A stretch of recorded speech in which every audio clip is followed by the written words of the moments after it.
Mirad, compañeros, aquí Ricky, un compañero, se ha currado un laberinto nuevo y aquí nos vamos a plantar hasta de aquí un tiempo, ¿de acuerdo?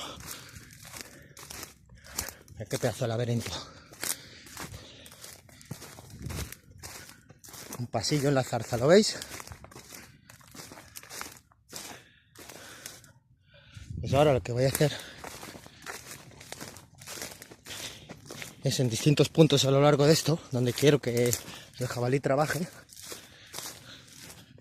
pues he enterrado algunas cosas que él puede encontrar por aquí, como veis, por ejemplo, aquí una manzana.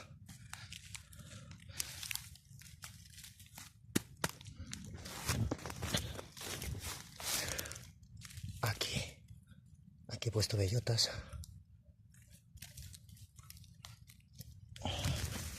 Y tengo más cosas.